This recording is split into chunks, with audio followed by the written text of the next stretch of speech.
A já jsem právě poslouchal nějaký tu rozhovor, a že tátovi se to moc nelíbilo. Tam si říkal. Ten mi dával, čouda.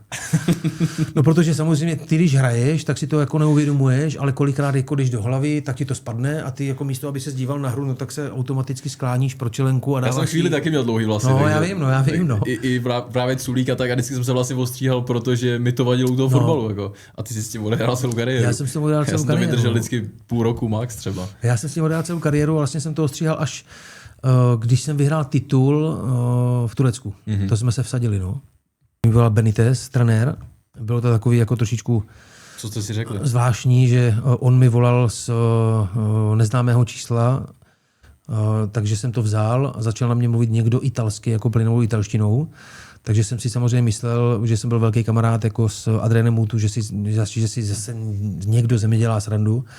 Takže jsem ho poslal někam jako italsky, říká, hele, tak tohle to si zkoušel na někoho jiného, jo, a tak dále, jakože ostrý slova padly, tak jsem mu to típl, volal mi podruhé a zase jakože to je opravdu jako, to je opravdu jako Rafa Benitez a já říkám, no tak jako, teď nevím, jako jestli tomu mám věřit, no věř tomu Tomáši, jako, a říkám, jak to, že mluvíte tak plynule italsky, no, já jsem studoval na Covercianu, jako v Itálii a tak dále a říkám, jo, tak to se omlouvám teda.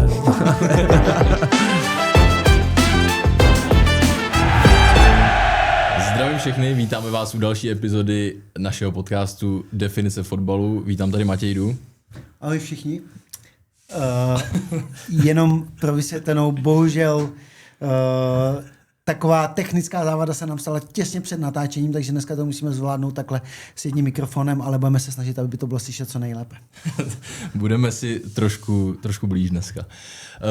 Tato epizoda je sponzorovaná společností Visa. Moc děkujeme za podporu a teď už tady vítám našeho dnešního hosta, kterým je mnohonásobný český reprezentant, bývalý fotbalový obránce Tomáš Ujfaluši. Čau. Ahoj všichni. Já bych se tě na úvod zeptal, máš už nějaký čas po kariéře, tak jak se máš, co děláš, jak trávíš svůj život po kariéře fotbalový? No je to už docela dlouho, řekl bych, tuším, že 13 roků, co jsem to pověsil na hřebík a určitě ty začátky byly fantastický, protože člověk si užívá to, co neměl za tu fotbalovou kariéru, to znamená užíváš si to jídlo, které si nejedl a tak dále, pivíčko trošku víc a tak dále. Zároveň jsem samozřejmě dělal nějaký fotbalové věci v televizi a teďka poslední 3,5 roku vlastně jsem se přidal k Danovi Smejkalovi a vlastně dělám s ním v podstatě agentskou práci, takže zpátky k fotbalu, trošku jsem si odpočinul nějakých 10 roků a zpátky k fotbalu. Ale já děkuju, že jsi dorazil i za sebe. Já za sebe musím říct, že jsem k tobě vždycky vzlížel, když jsem měl tu možnost tě poznat osobně a nakouknout do nároďáku, kde vy jste byli už pardálové takový, takže jsem se těšil, že dneska dorazíš a jsem moc rád, že jsi přijal to pozvání. Každopádně je to takový uvolněný podcast a to, že děláš v agentuře nebo v hráčský agentuře, tak to já samozřejmě vím, protože teď už jsem taky na druhé straně barikády a potkával jsem tě u nás na stadioně, když se tam dělali nějaký něco jste dohodli, jo, spolu. To zase ne, tak moje pozice taková není, ale nás by samozřejmě zajímalo ty začátky tvoje fotbalový, jak jsi k tomu přišel a jak to pokračovalo, než jsi se dostal k té svojí, nebo pro nás všechny velký Dobře, děkuji.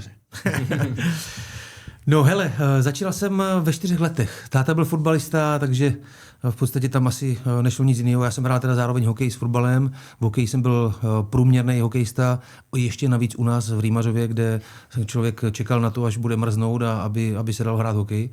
Takže jsem se dal fotbalovou cestou, no a vlastně byl jsem od malička pořád na hřišti. To znamená, ve finále jsem vždycky hrával s o 2 roky staršíma, protože mám bratra, který je o 2 roky starší, takže vždycky jsem hrával s něma, pak ještě za ty mladší. Takže fotbal v podstatě byl pro mě asi jako vším, že? Vším, to znamená, tehdy byly různý výběry, Severní Morava, výběr, do kterého jsem se třeba dostával a tak dále a vlastně ve 13 letech po mně sáhla Sigma Olomouc, takže ve 13 letech jsem se de facto stěhoval z rodného Rýmařova do Olomouce, kde to začalo. No. Vlastně začal jsem tam chodit do 8. třídy sportovní, kde jsem narazil na našeho spoluhráče Máru Heinze, vlastně, takže s Márou se znám od 13 let. No a tam de facto začal trošičku už jako jiný fotbal, než u nás v Rýmařově, kde člověk vyčníval a kde vždycky patřil mezi ty nejlepší a tam už se to všechno vyrovnávalo a začalo se jinak trénovat. Byl jsem vlastně od rodiny, což taky bylo... Jaká to je vzdálenost? Není to daleko, je to nějakých 45-50 kilometrů, ale přece jenom v těch 13 letech, když to teďka vezmu zpětně, taky jsem táta a představit si, že pustíš vlastně své dítě ve 13 letech někam pryč, byť se vrací třeba jednou za týden domů, ale ty jsi musel být na internátu? Byl jsem na internátě, takže, ale ve finále jsi tam s klukama, kteří byli, já nevím, z České Vsi, z Jeseníků a tak dále, takže byl si tam s kamarádama, se kterými si každý den trénoval a každý den hrál, takže dalo si to vydržet, ale určitě ty začátky člověku se stýskalo, nebudu říkat, že ne. Já jsem to zažil taky, když jsem přestupoval do Mladé Boleslavi, něco podobného. Byl jsem na internátu, takže si to umím představit, ale ty jsi tam vlastně prošel tou mládeží až do A týmu. Prošel jsem mládeží, no, já jsem nebyl moc velkého vzrůstu, byl jsem takový jako menší, vyrostl jsem až nějakých 16 letech trošku víc, takže byl tam jeden takový jako moment, kdy v podstatě jsem hrál za mladší Ačko dorostenců, kde nás trénoval pan Ivan Čech.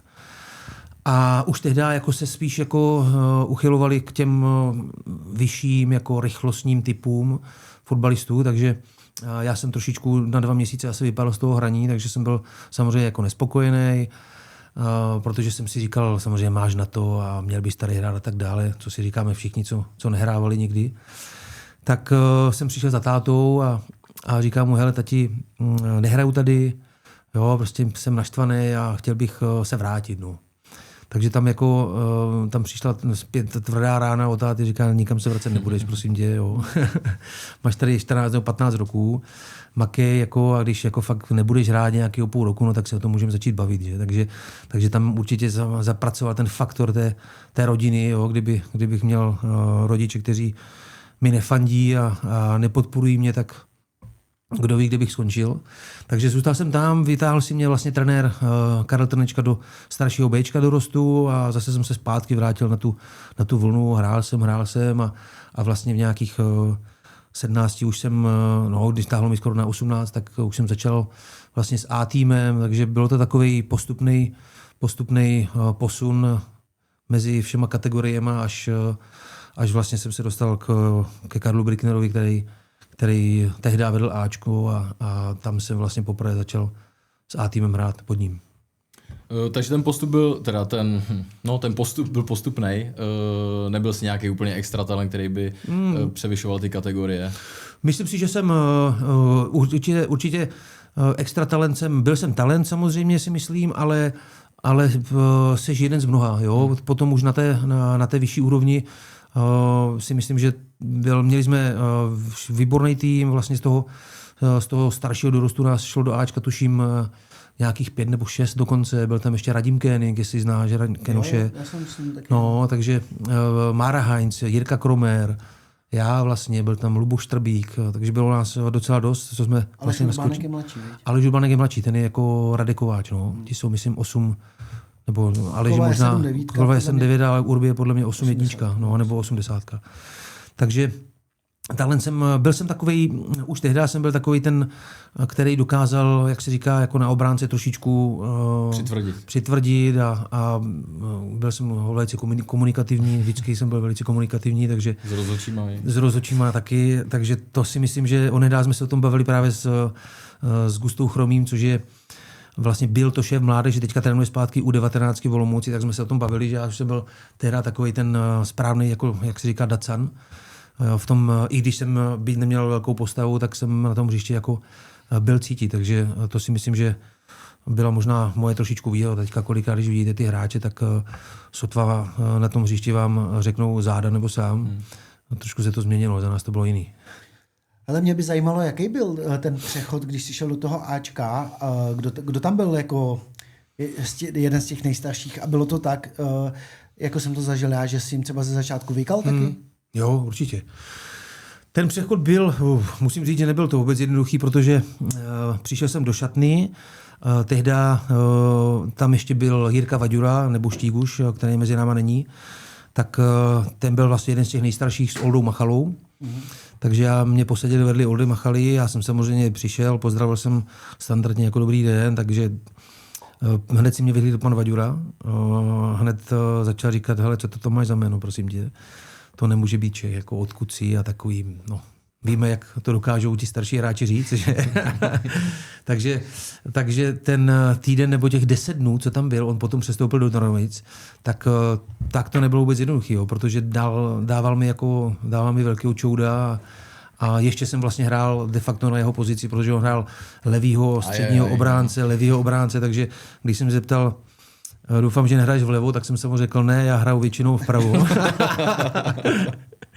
Takže nebylo to jednoduchý, ale potom asi po těch 10 dnech odešel do Trnovic a zůstal jsem tam vlastně. Pro mě můj takovej hráčkej jako vzor v Olomouci byl určitě Olda Machala, který byl vlastně v té době už hrál stopera, už byl malinko starší a vlastně dostal se, tuším, že měl dokonce možná jeden start v nároďáku a na svůj věk hrál strašně dlouho a pro mě to byl takový jako vzor v Olomouci. No. Vlastně, co jsem si přečet, protože jak jsme se bavili předtím, tak tu dobu jsem nezažil, tak si naskočil celkem mladý do základní sestavy v té době. Jaký to bylo pro tebe zvládat tu ligu, protože koukal jsem, že jsi odehrál do zápasu, takže to nebyly nějaký dostřídávání nebo nahrazování někoho zraněného třeba, ale vlastně si byl stabilní člen základní sestavy. Tak jaký to bylo v té době kolem roku 97-8 jsem koukal? Bylo to, myslím, že to bylo náročné, jakože když to vemu zpětně, tak určitě si myslím, že tehdy jsem ještě hrával navíc šestku, že vlastně pod panem Bricknerem jsem hrál v šestku jak ve 21, tak i v Olomouci. Takže byl to jiný post, než si myslím, že byla to moje bylo to moje optimální místo, což byl střední obránce, potažmo vpravo. Takže náročný kondičně to bylo.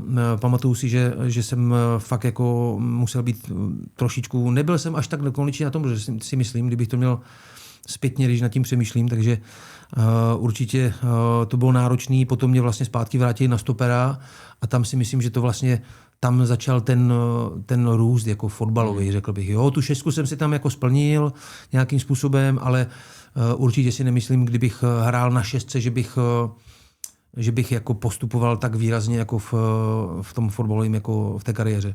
Takže tím, že mě vlastně pak zpátky dali na stopera, kde jsem hrál v České republice vlastně, nebo v Olomouci jsem hrál jenom stopera, tak tam si myslím, že to zapříčinilo. I když jsem nad tím teďka přemýšlím zpětně, tak Hamburg si mě vybral jako na šestku, místo vlastně Nika Kováče, který odcházel do Bayernu. A vlastně tam jsem hrál asi půl roku takového hlídače, že jsem vlastně hlídal ty desítky, ať to byl... To ta šestka v té době se hrála trošku jinak. No, trošičku jinak. Asi osobky. To byly osobky a to jako když Thomas Hessler ležel na zemi a hrálo se dál, tak já jsem u něho stál. Jakože. Já jsem si tuhle otázku zapsal, vzhledem k tomu, že jsem viděl, s kým vším si hrál za tu kariéru, ale nabízí se to i teď. V té době, jestli jsi k někomu zlížel, nebo od koho ses tam jako učil, jak hrát a co tě vlastně pak vystřelilo hned do Bundesligy? Těžko, jako tehdy jsem zlížel. Jestli jsi někoho takového měl vůbec? Líbil jsem, když jsem hrál tu šestku, tak se mi líbil hrozně Lothar Matthäus. Tehdy hrával v Interu Milán, takový, nebylo to vyloženě záložník, takový silovej, tahovej, rychlej záložník s výbornou střelou, tak ten se mi líbil. Když jsem potom už zpátky cukl na toho stopera, tak se mi líbil Alessandro Nesta, který tehdy hrával v Láciu Řím. Takže k němu jsem jako zlížel, na něho jsem se díval a tam jsem začínal trošičku, už jako v Německu jsem začínal když jsem byl v Česku, tak se přiznám, že jsem jako neholdoval tomu dívat se na fotbaly v televizi, nevím, jak jste to měli, nebo jak to měl Matějda, ale já jsem byl rád, že jsem si otrénoval svoje zahrané zápasy, ale Tehdy to si myslím nebylo takový, že jsme se dívali na fotbaly, jako, že jsme se na to připravovali. Teď je to si myslím úplně jiné a ty kluci opravdu se dívají na fotbaly a připravují se na to. Na to jsem přišel trošičku později, na tohle. No.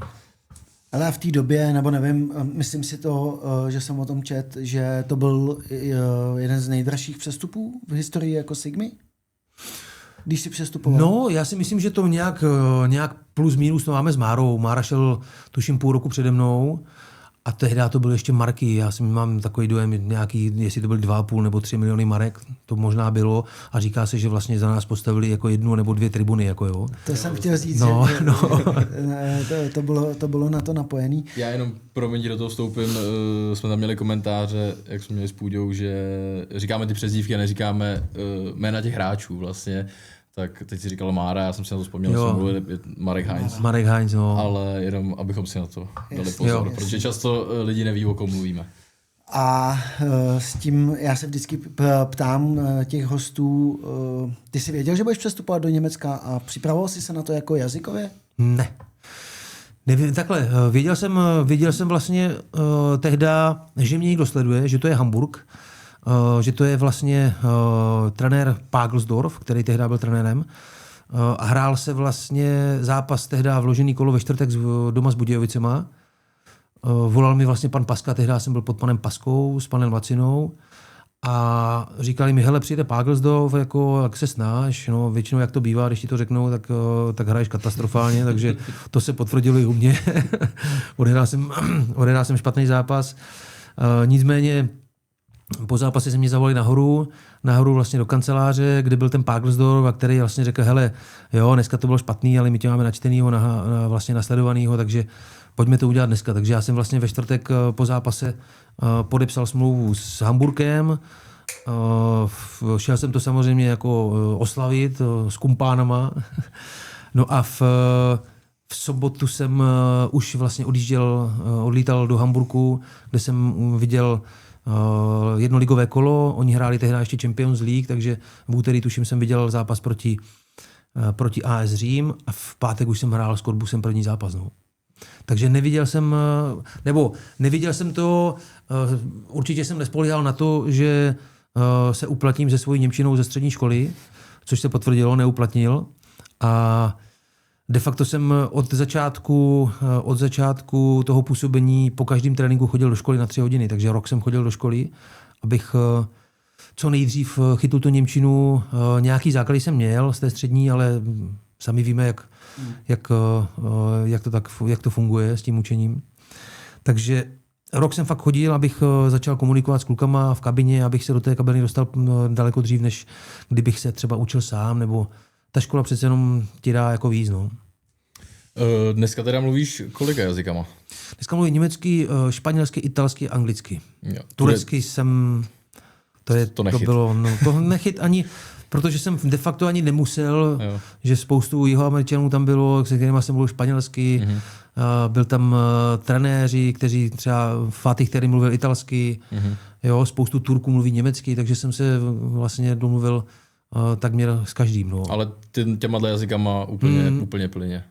Tak to je obdivuhodný. No to chci říct, já jsem tě měl vždycky zafixovanýho, že ten jazyk ti šel, jako, nebo i když jsem viděl, kolikrát si telefonoval v tomhle jazyku, v tomhle, že jsem říkal, že na to máš talent, jako o to víc mě právě zajímalo, kolik moc času s tomu musel věnovat, nebo jestli na to máš opravdu jako...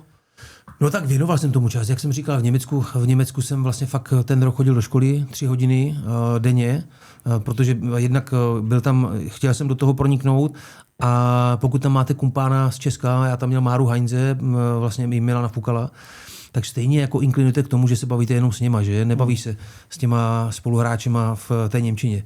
Takže i proto jsem zvolil tu školu, abych fakt jako denně měl prostě 3 hodiny, na mě někdo mluvil německy a pak jsme se tam seznámili s kamarádem, takže s tím jsme chodívali hodně jako ven, na kafe a tak dále, takže s tím jsme jako mluvili hodně německy, což nám taky pomohlo, nebo mě to pomohlo. V Itálii jsem taky začal chodit jako, ne do školy, ale chodil profesor ke mně domů, tak tam to bylo asi za 6 měsíců, no, za 6 měsíců a tam jsem byl sám, tam už to bylo jiný, že tam jsem opravdu jako musel, jo. Takže a ještě Italové prej moc nechtějí mluvit anglicky. No, oni neumí, nebo neumí, nechtějí, že tam fakt ta italština je... Tam ne, no, ale jsou tam vlastně, já když jsem přišel, tak ten rok dělali Nakatu, Jorgensena, Obodo, takže to byli všichni hráči, kteří mluvili anglicky, ale já jsem chtěl mluvit italsky, že? Jako ještě navíc, když hraješ toho obránce, tak aby ti rozuměli, aby ti bylo slyšet jako v té italštině, takže tam jsem taky se učil. Když jsem šel do Španělska, tak to už jsem věděl v lednu, že odcházím, kde jsem vlastně neprodloužil smlouvu a tam jsem už od ledna začal vlastně se učit španělsky. Měl jsem paní profesorku a tam mě to naučila relativně rychle. Ještě zpátky k tomu přestupu prvnímu. Kolik ti bylo let? No já jsem přestupoval v roce 2000, tuším, že to bylo 2000 prosinec. No, nebo 2001, 2000 prosinec, no, v prosinci. 22, pokud se nepletu. Zimní přestupový období, no, jsem to jo. Jenom jaký to byl rozdíl v té době? Napadlo mě to jako finanční vlastně z Olomouce do top týmů v té době Bundesligy. To musela být jako velká rána. Není to asi, kdyby to v té době bylo třeba ze Sparty, ze Slávy a podobně. Jo, tak určitě to bylo to jako diametrálně rozlišné. Určitě to nebylo jako nějak extrémní, protože přece jenom si myslím, že tak by to mělo být, že opravdu, když teda přestoupíš, dostaneš samozřejmě daleko větší peníze, než třeba v té České republice tehda, tak i přesto si tě chtějí trošičku vyzkoušet, jestli to zvládneš a tak dále a v momentě, jak se začneš hrávat stabilně, odvádíš dobré výkony a tak po roce se k tomu zase vrátí a už zase to jde třeba trošku někam jinam. Tohle mě přivedlo na myšlenku, kterou jsme občas řešili. Přijde mi, že v tom zahraničí ty se k tomu můžeš asi vyjádřit hodně kvalifikovaně, že často se v Česku stává, že nějaký hráč podepíše jako za málo, pak se ukáže a vlastně ten tým je rád, že tady má hráče jako za málo peněz vlastně, že to přechytračil a má výborného hráče. A často, když jsem byl v Německu, tak se o tom jako mluvilo, právě jestli to je i v jiných zemích, že ten hráč třeba podepíše za málo, pak se ukáže, že je výborný a oni mu za to, jak je skvělej, i když nemusí, má třeba smlouvu ještě na 3 roky, tak mu vlastně jenom třeba zvednou peníze a ukážou mu, že si ho vážej a že s ním počítají třeba. Jo, to byl v podstatě můj případ. To byl můj případ, kdy já jsem tam podepsal vlastně smlouvu na 4 roky a ne na 3,5, v zimě na 3,5. A de facto po tom roce sami přišli s tím, že nechtějí, abych jako to prodloužil třeba o rok, o 2, ale automaticky mi vlastně zvedli peníze, takže to bylo... Takže to pravda. Takže to je pravda, no. Nebo v mém případě to byla pravda, no. To je skvělý všechno, jako peníze, to je jasný, je to velký motiv určitě, ale tam teda přišel první jako velký úspěch, vítězství v poháru německým. Německý pohár, no. Jak moc to tam bylo braný jako za úspěch a jak probíhaly oslavy a všechno s tím spojený? Jako? Nemyslím si, že to bylo jako nějaký, že to brali moc vážně. Byl to v podstatě turnaj, tuším, že to bylo 6 nejlepších, co skončili v lize, tak vlastně potom se hrál takový mini turnaj mezi něma. Jo, a to byl vítěz, jako, to nebyl typický DFB pokal, to byl takový druhý podřadnější pohár. Já samozřejmě tam mám fotku s tím talířem a vypadá to fantasticky, jo, ale bylo to takový, nebylo to moc, je to trofej samozřejmě, ale není to trofej vlastně oficiální nějaká celosezónní. Nevěřím tomu, že se to vlastně teďka ještě vůbec jako hraje, jo. Ale tak OK, ale tak samozřejmě máš radost, hraješ to proto, abys byl úspěšný, samozřejmě. Abys vítězil, tak je to první takový jako... Bylo to zadosti učení, určitě, já jsem byl šťastný, jako tehda to bylo bráný možná jako, že to je nějaký druhý pohár jako za DFBčkem, ale jako teďka ani nevím, jestli to vůbec ještě existuje, jo. Ale já jsem to bral jako svůj první jako úspěch a svůj první trofej. Na zahraniční štaci, kde teda samozřejmě byl úspěšný, protože potom přišel přestup jako v tu dobu to byl podle mě jako jeden z top týmů, ne? Fiorentina. Ne, vůbec právě, naopak, vůbec. Tam to bylo tak, že v podstatě oni se dostávali, měli tam nějaký ty prohřešky za bývalého prezidenta, takže vlastně sestoupili až do 3. ligy a každý rok postupovali a já jsem vlastně v roce 2004 to vzal De La Valle, nový prezident, a chtěl z toho udělat vlastně nový tým, což se mu jako povedlo. Postoupilo se, nebo začalo se 2-4, fakt už se udělal nový tým, vlastně přišel tam Giorgio Chiellini, který se mnou hrál rok vlastně na hostování, jak jsem už říkal, byl tam Nakata, Jorgensen, dánský reprezentant, Obodo, nigerijský reprezentant, Fabrizio Mikoli, jo, bylo tam spoustu... Pacíny jsem koukal. Ten přišel až potom. Jo. Ten přišel až potom, no. Takže my jsme vlastně ten první rok se pohybovali nějakým 8., 9. místě, ale bylo to tak vyrovnaný, že vlastně jsme se zachránili až v posledním kole, když jsme doma porazili Brzčí 3-0 a čekali jsme na zápas, tuším, že to byla Parma Bologna, takže tam jsme se zachránili a bylo to takový, jakože celý rok jste mezi 8. a 10., 12. místem a ve finále se zachráníte poslední ligový kolo, což se povedlo. A pak vlastně nastala ta změna, kdy přišel Cesare Prandelli do Fiorentiny a vlastně nakoupil a udělal si ten svůj tým, který jako sekundoval a byl vždycky v závisu za AC Interem, Juventusem a tak dále. Pokud se nepletu, tak Fiorentina přišla až po Euro 2024. Ano. A abychom šli tak nějak kontinuálně v čase, jsem se tady věnovat i hodně reprezentaci, což aspoň pro moje dětství a tak, ty jsi jedna z největších person toho období, tady té úspěšné reprezentace, která byla. Takže vlastně, kdy ty jsi měl první starty, byla to kvalifikace ještě na mistrovství 2002. Jo, ano. No. A na to 2024 už jsi byl stabilní. Tam už jsem, člen. no.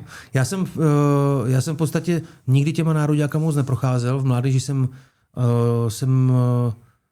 nebyl nějak jako v národních týmech.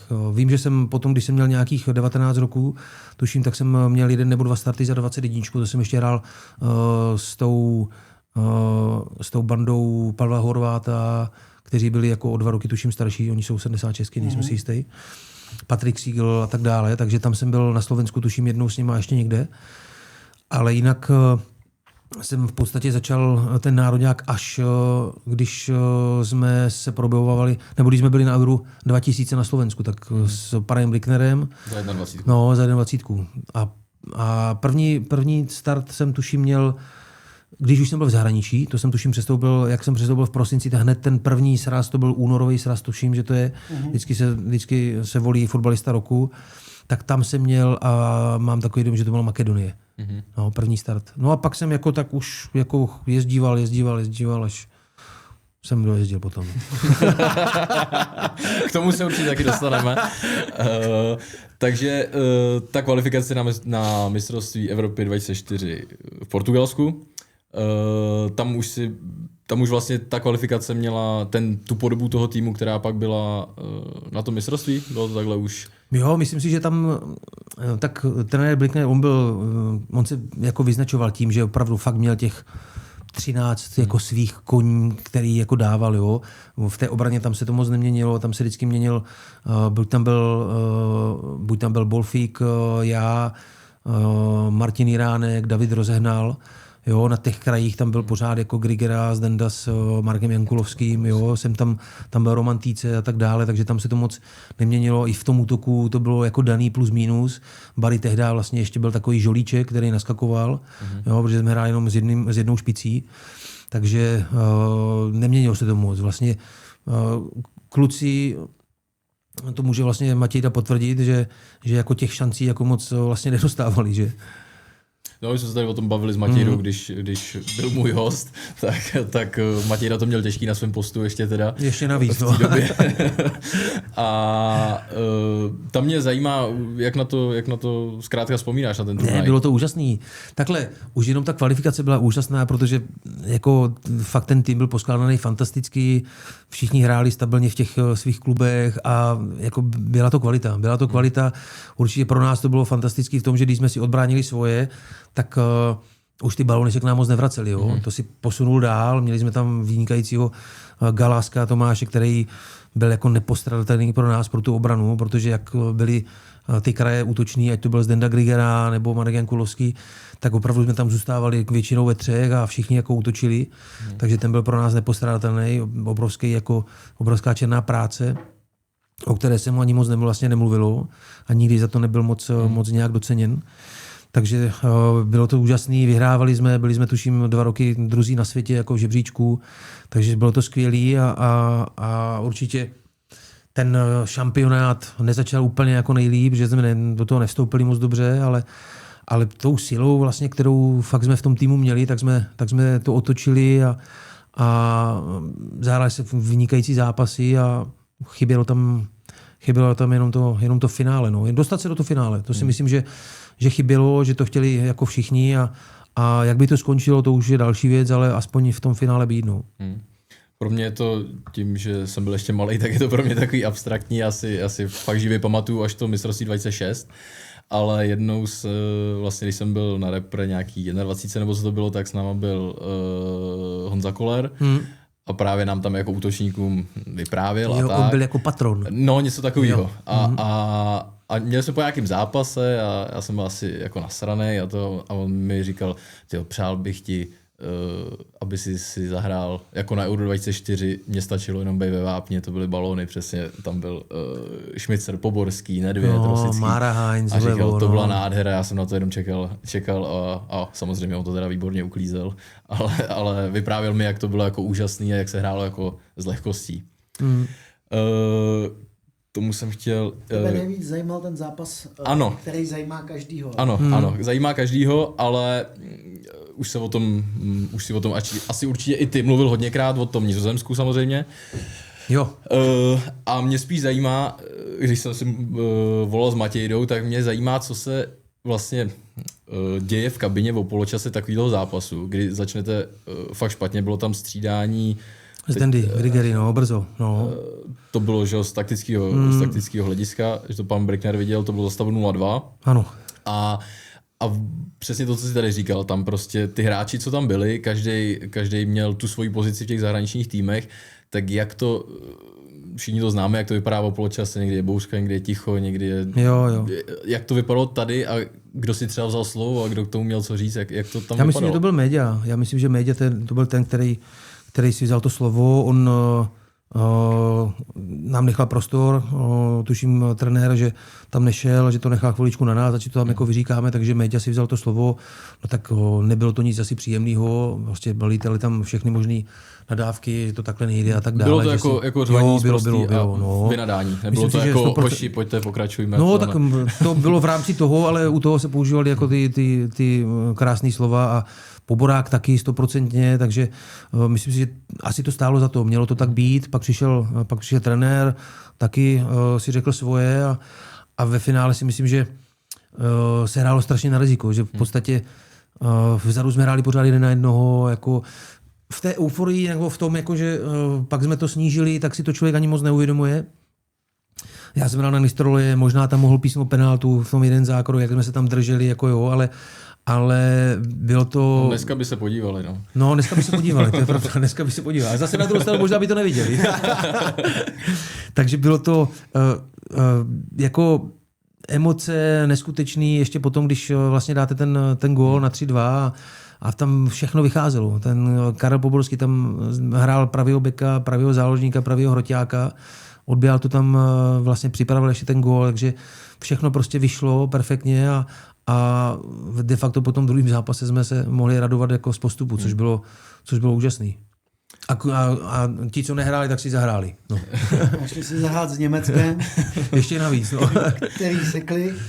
Jo, no. Mě ještě, než tohle opustíme, tak mě zajímá, jaký pan trenér Brickner měl pokyny k tomuhle týmu, kde i to beru tak, že to jsou jako osobnosti, že jak to dával vlastně dohromady a co jste tam chtěli hrát, jestli si to vybavíš. V té době myslím si, že je to jako zajímavý, protože každý to viděl, jak to šlo a šlo to tenkrát, vypadalo to, že to jde jako samo, ale jaký byly nějaký takový... No tak já myslím, že ten plán, tak určitě jsme viděli, že Holandsko v té době bylo prostě jako neskutečný tým, jo. Když se podíváš na tu sestavu, kdo všechno tam hrál, takže určitě jsme viděli, že nemůžeme dělat chyby. Jo. Standardní situace měli silný, jo, takže vyvarovat se třeba rohům. Ale veškerý ten plán, který jsme měli, tak de facto skončil za chvilku, protože jsme prohrávali 2-0, kde ten první gól byl takový, to byl první nebo druhý, ten Van Nistelrooy, jak to dával, jak se vracel. Jo, byl offside, ten mrtvý offside nějaký, takže se to všechno zbortilo a pak de facto jsme hráli na riziko. Já myslím, že jsme hráli fakt na riziko a že on měl výhodu v tom, že v podstatě nemusel nikomu nic moc říkat, jak má hrát, protože když se ti naši fotbalisti, ať to byl Rosa, Méďa, Poborák, Šmíca, Heinzek, dostali 30 metrů Meru Barryho a Dina, Barryho a Honzu Kollera. Tak, když tohle asi každý zná.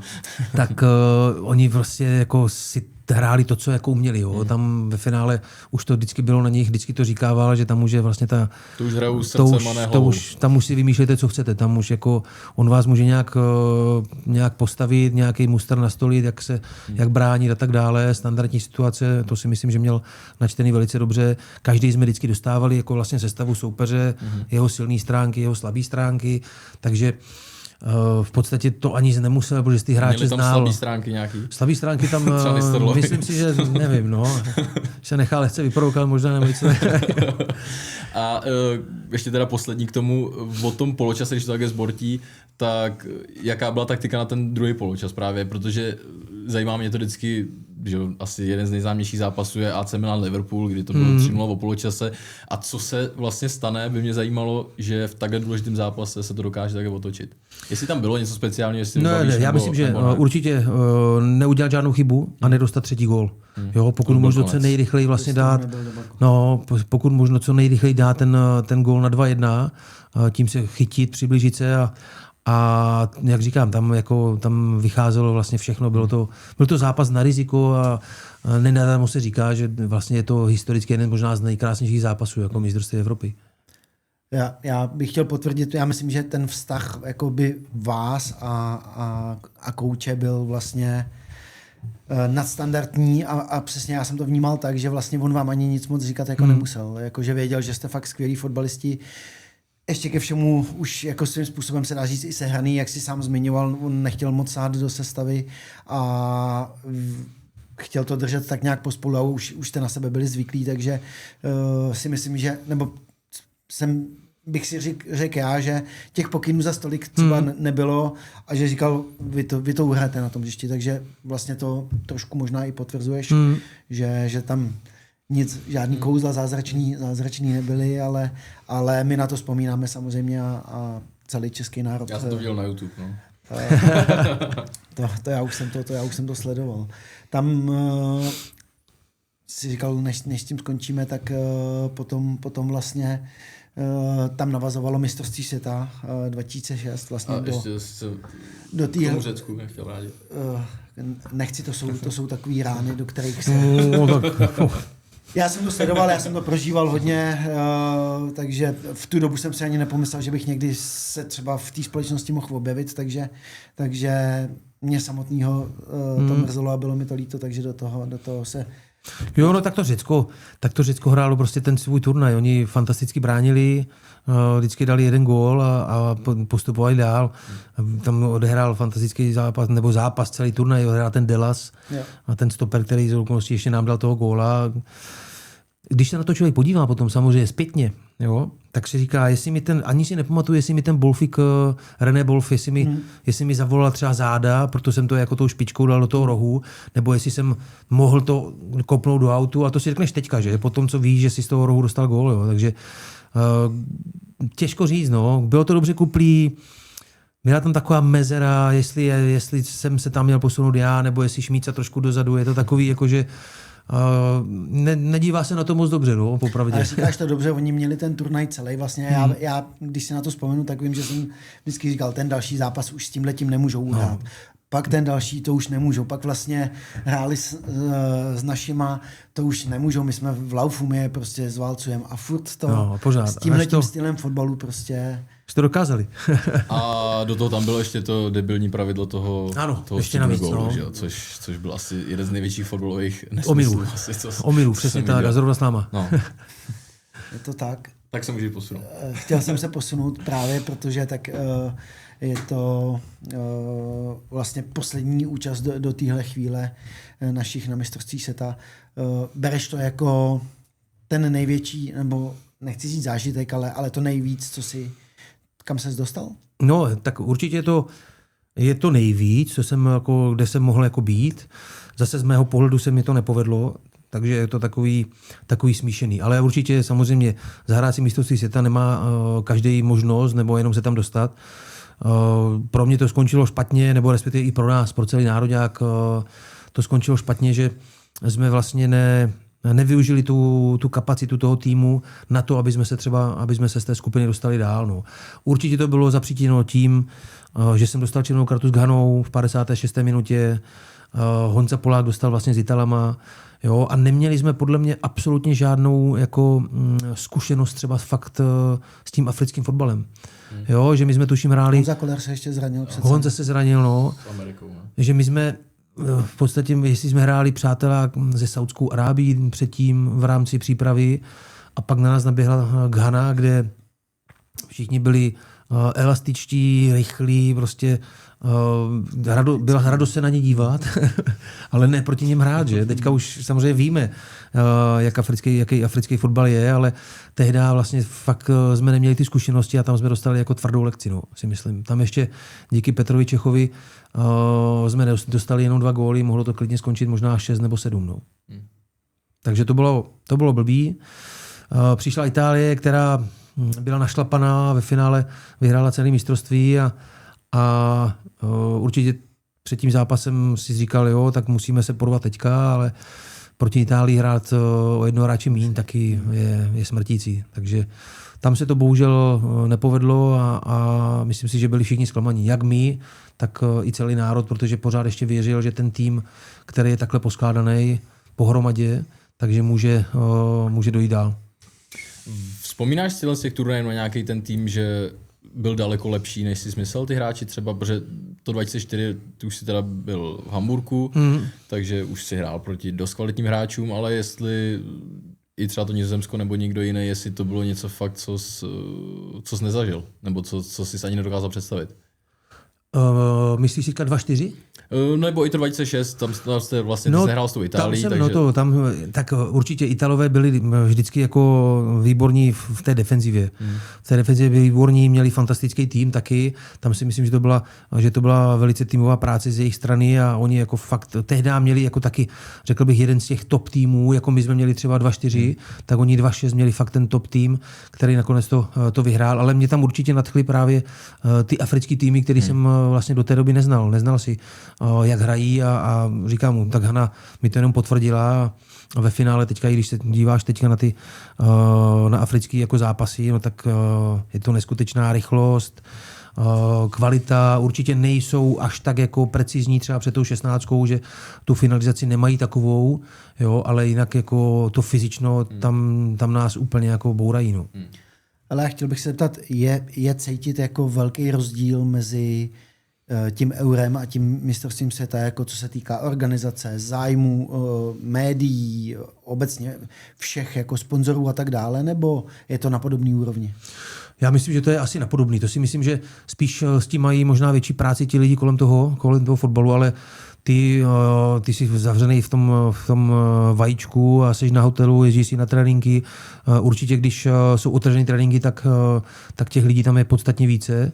Myslím si na mistrovství světa. Ještě když de facto jsme byl tým, který skončil 3. na mistrovství Evropy a měli jsme ten tým fakt dobře poskládaný, tak si myslím, že spoustu těch lidí jako se těšilo i na ty tréninky otevřený, ale jinak ty se vlastně zabalíš, po tréninku jedeš na hotel a nikam de facto ani nechodíš, jsi pořád jenom na hotelu. Takže myslím, že ta práce kolem toho určitě je asi náročnější v rámci mistrovství světa. No a s tím by mě zajímalo, zažil jsi víc těch turnajů, na který vzpomínáš jako nejlíp, co se nemyslím samozřejmě úspěchu, tak to je jasný, že to bude Portugalsko, ale spíš jako té organizace, toho zázemí, těch podmínek, nebo respektive dá se říct i ten stát, který to pořádal, kde to měli nejlíp jako vychytaný. A jestli se to nějak měnilo v tom čase, třeba když srovnáš 2.4 až 2.8, co můžeme třeba teď už je 2026 bude, tak jestli se to nějak lišilo, jestli to bylo 2004 víc takový freestyle, jako jdem se hrát fotbal a pak už to bylo všechno hlídaný, nebo je takovýhle rozdíl nějaký?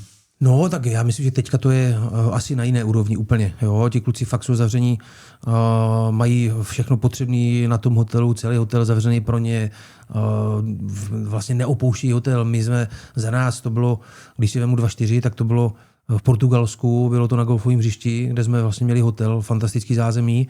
A když jsem měl volno, no, tak si šel zkusit odpalovat, jako bylo to takový volnější. Ty média tam byly samozřejmě, ale absolutně ne v takovém počtu, jako jsou dneska. Jo, nebylo to hlídaný jako nějak extrémně, že bylo to zavřený, s náma tam dokonce vlastně tehdy byl anglický tým, takže tam byli všichni hráči z Anglie s náma na hotelu. Teďka si myslím, že ti kluci opravdu jsou střeženi jako a mají ty svoje patra nebo respektive celý hotely a představit si, že by dneska kluci, a i když jako možná ten padel si chodí zahrát, když mají třeba 2 dny volna, jako, jo, ale určitě si myslím, že dneska to je jako daleko pro ně horší, než pro nás. Že ten zájem je daleko větší. A nedej bože, že by se někdo napil piva třeba tam během turnaje teď. Tak to si myslím, že to si asi jako po vyhraném zápase jedno. To jo, ale kdyby to někdo viděl, myslím, že... Jo, kdyby to někdo viděl, no. Tak. To možná jo, no. A tak to si myslím, že to je a vždycky bude podát stejně, když si někdo chce na pivo, no, tak si to pivo třeba na pokoji, jako no. Na tu tvoji otázku ještě. To jste zakecali. Mě teď totiž skočilo do hlavy samozřejmě naše společný téma. Tam byly teda tvoje začátky s golfem? Tam vlastně, myslím si, že tam jsem to poprvé chytil nějak, já jsem to poprvé chytil v Hamburgu do ruky, ale ve finále, jak nemáš kumpány žádný a Mára Heinz tehda nějak nehrál vůbec, nikdo nehrál, že je golf. Takže já jsem to zkoušel tam na odpališti, jak to netrefuješ, nemáš nějakou partu, se kterou seš, tak tě to vlastně nebaví. Pak jsem k tomu přišel vlastně 2-4 v tom Portugalsku, ale na hřiště vlastně ani nechceš žít, protože to neumíš, tak tě to ani moc neláká. 2-6 už jsme chodili na hřiště v Německu, tam už jsem to vyzkoušel na hřišti, ale pořád je to takový, že spíš seš jako víc naštvaný, než že ti ten golf dělá radost. Jo. Když jsem byl ve Španělsku, tak tam hrál vlastně Diego Forlán a ten mě k tomu vlastně dotáhl plus minus v roce 2010, když jsem s ním chodil odpalovat a jsem tam si zahrál, že on už tehdy měl handicap byl nějaký 4 nebo 5. On byl takový jako extrémní talent na všechno. Takže, ale ve finále, až jsem vlastně skončil s fotbalem, tak jsem se do toho vrhl, já nevím, 2014. No. A tam už trošičku jsem tomu dával čas a myslel jsem si, že budu na singlu, ale na tom nikdy nebudu a jsem rád, že se projdu. Kdo z vás je lepší? Já nevím, my jsme stejní. Jo. Diplomatická odpověď. No a mě stejně zajímá ta odpověď na tu Matědovu otázku, jaký ten turnaj pro tebe byl, na který nejradši vzpomínáš? Na který nejradši? No tak určitě vzpomínám nejraději na 2004. Jo, 2.6 to bych jako určitě vymazal, ale patří to k fotbalové kariéře, s tím člověk nic neudělá. A 2.4 byla úspěšná. Byl to ten úspěšný cyklus, kdy jsme fakt jako byli druzí na světě za Brazílii, chybělo tomuto finále, takže na to vzpomínáme si myslím všichni. A v tom asi fotbale nejvíc. to bývá, že když to jde na hřišti, tak se ti zdá, že všechno je skvělý. Že? Ano. Tak no. to bývá i u těch angažmá. A ten turnaj 2.8? 2.8 byl, já si myslím, že z mého pohledu to byl velice vyhraný turnaj taky. Bohužel jsme tam neproměnili šance s Turkama, kde jsme mohli jako jít do ještě většího vedení a jak už to holt bývá, někdy ten golman někdy si vybere tu špatnou chvilku a Petr si myslím, že nás držel spoustu zápasů, nás podržel a tam se mu to volno nepovedlo, a takže to se holt stává. No. U toho golmana to je hodně vidět. No. My, když uděláme chybu obránci, tak ještě tam pořád někdo stojí nebo má šanci to chytat. Pro Turecko to bylo takový Nizozemsko asi v té době. Pro Turecko to bylo, no ty brdě, pro mě to bylo, to tehda vlastně tam byl tehda Fatih Terim, no, trenér jako už. A to byl velký úspěch, si myslím, pro ně. No. A po tomhle turnaji si teda přestupoval do Po atletika? tohle turnaji jsem přestupoval do atletika. Ale ještě jsme na fotbale Fiorentín. Fiorentinu. To je pravda, to jsme Ještě jsme nebyli. Tak Fiorentinu, nebo jak to vnímám já, nebo vnímal jsem to, když jsem tě slyšel, jak se o tom bavíš, že to je taková srdeční záležitost, krásné město, Jo. život Itálie. Malý město, krásné město. Ondra Mazuch nám o tom vyprávěl taky svoje. Jo, tak taky jsme spolu něco zažili. Jo, tak Florencie je úžasný, jak říkáš, Ukazoval úžasný jsem město. to tam, jo? Trošku jsem ho prováděl ještě tam byl vlastně s Honzikem Hablem, takže to jsem je tam provázel a úžasný, jako doteď tam jezdím vlastně, mám tam známý kamarády, takže rád se tam vracím a skvělá, to bylo vlastně takový, tam mi to připadalo jako fakt jako rodina, jo, my jsme ten první rok jsme se tak jako hledali, to jsme zaplať pámu, jak už jsem říkal, nesestoupili v tom posledním kole a v momentě, když tam přišel ten Prandelli, tak vlastně vytvořil jako fantastický tým, bylo tam, já nevím, Adrian Mutu, Luca Toni, Stefano Fiore, Brocchi, prostě spoustu jako Fabio Liverani, spoustu hráčů. Zapsal, právě, protože to jsou hodně zajímaví hráči. Já jsem přesunu. Tak právě Mutu, Mazuch Vieri jsem si napsal. Bobo Vieri, ano. Felipe Melo, ten přišel až po mně, ale ten tam byl. Jo, ale no, tak ten v tam té byl sezóně asi, když si to... A ty jsi šel 9-10, už jsi byl Atletico teda? Já jsem šel, ano, já už jsem byl 9-10. Tak to jsem o jednu sezónu tu... Ne, 8-9, no. Teď se bavíme po Euro 2008. Jo, no právě, tak to jsem splet, takže, tak ale ještě Montolivo jsem si tam napsal. Montolivo, Pacini právě, jak se zmiňoval, no. A Sebastian Frey, se kterým jako jsme... Frey, to jsou hodně zajímavý jména na to, že ta Fiorentina hrála předtím o sestup teda, tak... Jo, no, on vlastně v podstatě z toho prvního roku, co jsem tam přišel, tak tam zůstalo docela málo kluků. Dario Dainelli, ten tam byl se mnou, to jsme byli vlastně společně kapitáni, takže ten tam zůstal celou dobu se mnou, ještě po mně, když já jsem odešel. A no, bylo to takový jako fakt rodinný. Jo, bylo to, jednak se hrál dobře, to znamená, tam jsou jako nároční fanoušci, ale když hraješ dobře, tak ti vlastně odpustí všechno. Všichni tam znají, je to malé město, takže spoustu fanoušků Fiorentiny je ve městě. A tam zase ti Italové jsou takový, že si jdou na tu večeři ve čtvrtek. My jsme chodívali ve čtvrtek, hrávalo se v neděli. Ve čtvrtek se napsalo na tabuli, hele, v 8:30 nebo 20:30 aperitiv, byl s náma i trenér, vyrazilo se ven, šlo se na večeři a pak si šel třeba do baru, si dal nějaký drink a v jednu se zvracel domů, protože trénink byl třeba ve 4. Jo, a nikomu to vlastně nevadilo. Nikomu ani nenapadlo jako přijít na trénink trenéra a říct, hele, tak jako do kolika jste byli, nebo jak to skončilo, jo? Protože tak nějak jako to bylo daný a oni nejsou, jak víme, tak oni nejsou pivaři, oni si dají víno, tam to pivo ve finále se nedá ani moc pít, takže... No a pil jsi tam víno teda? Víno, no. Pivo tam jsem vlastně nepil nikdy. Jo. A ty máš radši víno nebo pivo? Já mám rád víno i pivo. Záleží, kde seš teda.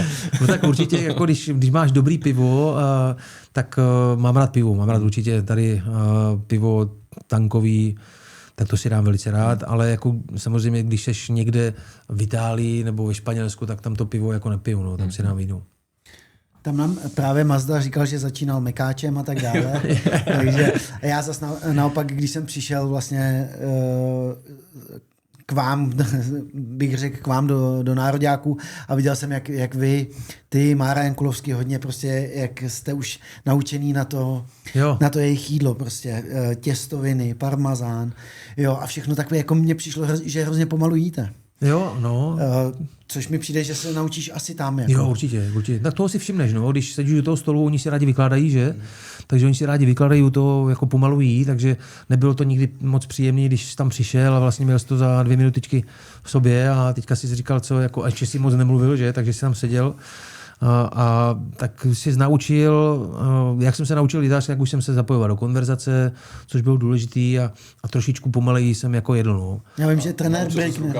Rukama to se naučíte hned, to je to první. Já vím, že trenér Brickner vyžadoval vlastně, že se odcházel, až když všichni dojedli. Ano. A to byl můj první zážitek vlastně, že já jsem už měl vždycky jako dojedeno a teď jsem čekal, až ty kluci všichni, převážně to byli ty kluci italský, dojedli.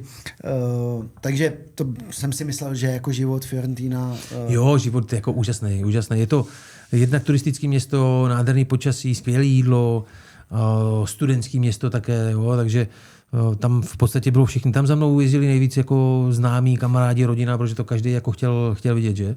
A já jsem ještě měl to štěstí, že jsem fakt bydlel v centru, takže tam jsem se o nikoho nemusel starat. To byla pro mě hrozná výhoda. Já jsem odjel na trénink a oni vyšli z bytu nebo z baráku a byli v centru. To byla výhoda. Takhle se o všechny vždycky musíš jako ve finále starat, někam je zavíst, tam je nechat, pak se vrátit třeba, pak zas pro ně a tak dále. Jo? Takže ta Itálie byla tady v tom vynikající.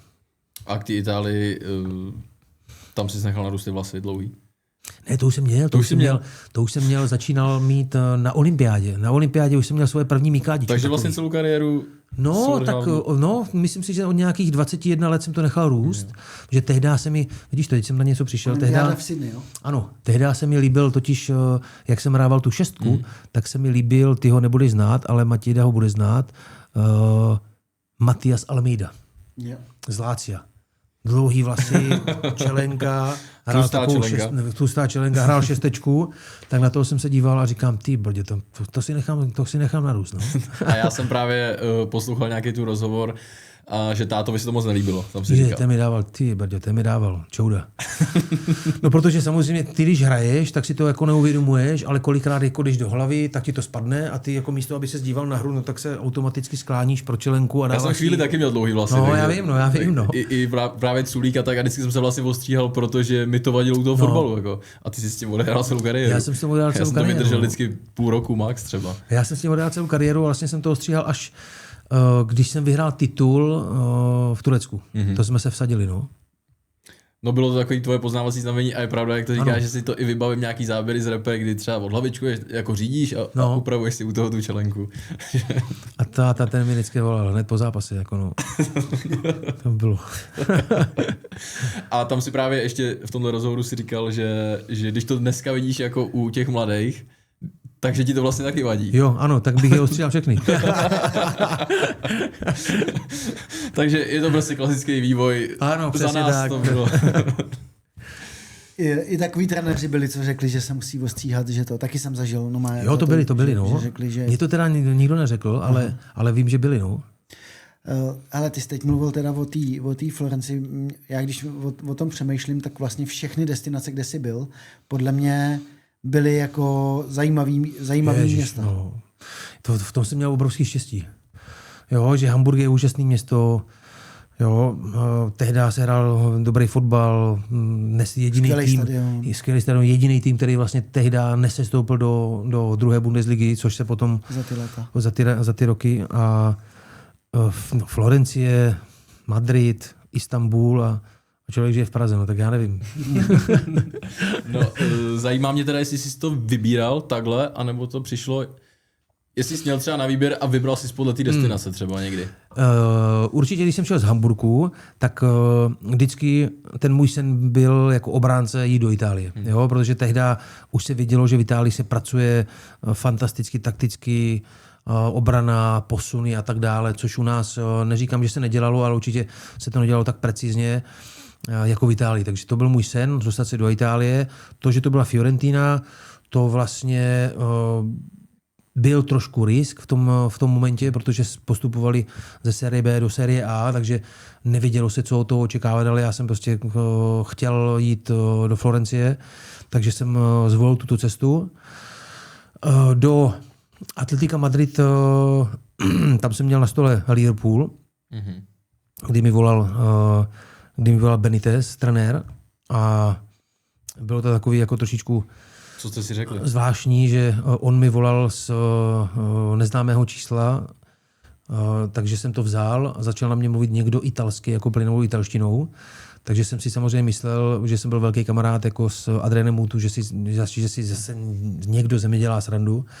Takže jsem ho poslal někam jako italsky, říká, hele, tak tohle to si zkoušel na někoho jiného, jo, a tak dále, jakože ostrý slova padly, tak jsem mu to típl, volal mi podruhé a zase jakože to je opravdu jako, to je opravdu jako Rafa Benitez a já říkám, no tak jako, teď nevím, jako jestli tomu mám věřit, no věř tomu Tomáši, jako, a říkám, jak to, že mluvíte tak plynule italsky, no, já jsem studoval na Covercianu, jako v Itálii a tak dále a říkám, jo, tak to se omlouvám teda, jo. Takže ten mě chtěl jako vlastně tehda, to bylo v roce 2000, když jsem přestupoval do toho, no, když jsem přestupoval do Atletica Madrid, to bylo 2008. Takže ten mi volal a já jsem řekl, že chtěl mě vlastně na pravou stranu, tam hrál tehda Arbeola, nynější trenér Madridu, že bych jako alternoval na pravé straně s ním plus škrtel vlastně ve prostřed Carragher. Takže, ale já už tehdy jsem byl domluvený s Atletikem Madrid, no. Takže tam už jsem byl domluvený, tam, protože bavil jsem se o tom s Bobo Vieri právě, že ten byl v Atletiku Madrid, že? Tak jsme se o tom bavili a říká mi, hele, jako ty jsi byl 4 roky v Itálii, teďka víš ten život, to jídlo, jako jo, prostě všechno, jako ženy, jako komplet, nádhera. Máš takový balíček nádherný a teďka jako ti přistane nabídka jako z toho Liverpoolu a tam vlastně nemáš tady z tohohle jako, tam máš ten fotbal, to je to gro, proč všichni chodí do Anglie, protože ten fotbal, ti fanoušci a tak dále, jako jo, ale vlastně ty seš jako sám, nemáš jako, tehdy jsem byl vlastně, tehdy už jsem nebyl se ženou, takže jsem byl sám a teďka ty tam půjdeš, to tě zabije. Jestli máš Atletico, no tak já tam byl a tam se ti bude líbit. No a je něco teda, když to takhle nakous v té kariéře, já si říct, jako lituješ, asi těžký v té kariéře něčeho litovat, ale tady si teda říkal, že už s Atletikem jsi měl podepsáno. Neříkal jsi v té době, že nebo domluvený jsi byl? Ne, vůbec to nelituju, protože jednak vyhrál jsem tam Evropskou ligu, vyhrál jsem tam super pohár, ale určitě, kdybych se v té samé situaci ocitl ještě jednou, tak bych zvolil jako ten Liverpool, protože je to vlastně liga, kterou jsem si nezhrál a je to vážně nejlepší jako liga prostě na světě. Jo, i ty stadiony, já jsem měl možnost hrát na Evertonu v Evropské lize a prostě to je neskutečný jako zážitek, to vám běhá fakt jako mráz po zádech, ještě když jste tam jako host. Jo, teďka ty fanoušci jsou v podstatě 3 metry od vás a my jsme vyhráli jsme doma 2-1 a v 19. minutě to bylo 2-1 pro ně, jako jo, takže to bylo jako, hrálo se prodloužení, pak jsme vyhráli na penalty, takže ta atmosféra, všechno, tak jako Matěj to bylo, Matěj to zná. Já jsem hrál na Southamptonu jednou. Takže to je to gro, jako proto bych zvolil třeba tu Anglii, kdybych měl tu možnost ještě jednou. No. Pokračujeme dál a to je Atletico, jak si řekl, skvělá destinace, obrovské město, na druhou stranu je to možná ten menší klub v Madridu. Jaký to bylo z tvýho pohledu přestoupit vlastně do španělské ligy, kde v tu dobu byli opravdu jako, dá se říct, asi 2 nejlepší hráči na světě? Jo, no tak bylo to, nebo já to beru jako asi jako ten největší jako úspěch. Že jsem se dostal do španělské ligy, kde... Byl to skok fotbalový ještě? Myslím si, že to byl skok v tom, že se hrál jako víc otevřený fotbal. Jo, že přece jenom ta Itálie, už tehdy jsme tam měli analýzy, jako kolik naběhá člověk a tak dále a tam jsem jako střední obránce běhal 8 km, 8,5, jo, jak je to fakt defenzivně založený a všichni se dobře posunujou, tak člověk se moc nenaběhá. A tam jako ve Španělsku to prostě tam zase všichni útočí, no. To bylo takže náročný. Ale my jsme tam měli takovýho galáska, byl tam Paulo Assunção, brazilský hráč, říkali jsme mu Xixao, jako z toho filmu. Ten naběhal třeba 14-15 km za zápas, takže ten byl ideální. Ten byl pořád jako s náma někde a pořád běhal, protože ti naši beci byli pořád nahoře a měli jsme zápasy, které končívaly 4-3, 5-2 a tak dále, jo, protože byl tam Forlán nahoře s Aguerem, Reyes, Simao Sabrosa. Bylo prostě jako fakt, my jsme našlapaný tým. Takže hodně se útočilo, vlastně z okolností. Můj první trenér byl Aguirre, nynější trenér mexické reprezentace. Takže toho potkají naši na mistrovství. Takže byl to zážitek a hlavně byl zážitek vlastně hrát proti těm top týmům, že? Člověk, každý si přeje někdy hrát na Camp Nou nebo na Bernabeu, což se mě povedlo. Neměl jsem to štěstí, abych vyhrál na Camp Nou, a naopak můj první zápas skončil 6-1, byl jsem asi u 3 gólů, takže... A hrál jsi tam beka nebo Hrál jsem středňáka. A tam jsi hrál jenom středňáka? Tam jsem hrál právě středňáka a beka. Hodně jsem hrál beka, víc beka než středňáka, no. Jo. Takže Takže tam to nebylo moc příjemný, ale zážitek to byl. Hrát, tehdy tam ještě byl Samuel Eto'o jako devítka. Zažil jsem vlastně Ibrahimoviče jako devítku ještě potom. Henry na levé straně. Jo, takže tam... Kdo byl nejlepší? No, tam to byla ta sestava, kdy hrál Busquets, Iniesta, Xavi, Messi vpravo, Eto'o a Henry vlevo. Jo. Kolikrát se to zbalo? Bylo to náročný, ale vyhráli jsme doma třeba 4-3 s nima. Mm-hmm. Hráli jsme offside systém, udělali jsme 35 offsideů. Jo, takže mohlo to skončit taky jinak. Tu útočnou sílu jste měli. Měli jsme, no. Diego Costa tam byl vlastně, že? Takže tam jako fakt ta útočná síla byla a chytal dobrá. Tam De Gea? Chytal tam De Gea potom, no. Byl tam Asenjo, který se zranil, to byl nástupce z Madridu. Říkali mu, jak se jmenuje madridský, teď mi to úplně vypadlo, bývalý Real Madrid, Iker Casillas. Takže nástupce Casillase, kde byl v národě jako v 21, Asenjo, ale udělal si křížák vlastně a tehdy tam byl 18letý De Gea, který to vlastně chytl a už to nepustil. No. Bylo to největší derby Atletico Real, co si jako měl možnost zažít jako na hřišti? Nebo jsi měl někde nějaký víc vyhecovaný zápas? Myslím si, že jako bylo to derby, obrovský, jako fanoušci, skvělý, všechno, ale troufám si říct, že fakt jako to Galatasaray Fenerbahce, to první, který jsme vyhráli jsme 3-1, tak ten stadion vlastně, ten se nezastavil. To bylo 90 minut, jako to jsme se neslyšeli na hřišti. Ještě když vyhraješ, včera jsem se díval taky na derby, zase vyhrálo Galatasaray, takže jako to si myslím, že by jako fanouškovsky to bylo ještě jako jinde. No. Galatasaray, Fenerbahce a Bešiktaš je jako trošku níž, jo? Nebo tam to berou víc jako Fenerbahce, no. Víc jako Fenerbahce než Bešiktaš. Určitě. Já teda musím říct, že já jsem z Boleslaví, jsme hráli na Galatasaray o Ligu mistrů a byl to asi taky největší úkol, co jsem to bylo zažil. Na starém stadioně ještě, Ale že? jsem jen. 5 jsme jich dostali, ale musím říct, že to fakt byl jako úkol, že a vím, že už tehdy nám zmiňovali, že když se hraje jako tohle derby, že to je úplně jako blázinec, že... Jo, no, jako... Takže i na tom hřišti. My jsme vlastně ten první rok v Turecku jsme udělali titul na hřišti Fenerbahce, jo? Takže nás tam zavřeli 4 hodiny a 4 hodiny jsme nemohli Utíkali jste do kabin potom? Byli jsme v kabinách vlastně, jako házeli, hned, ne takhle, já dostal červenou, takže já byl v kabině už 80. Já dostal červenou. Složitý odjezd. Já jsem šel v 77. Já byl ve sprše, takže ale kluci to tam vlastně slavili trošičku.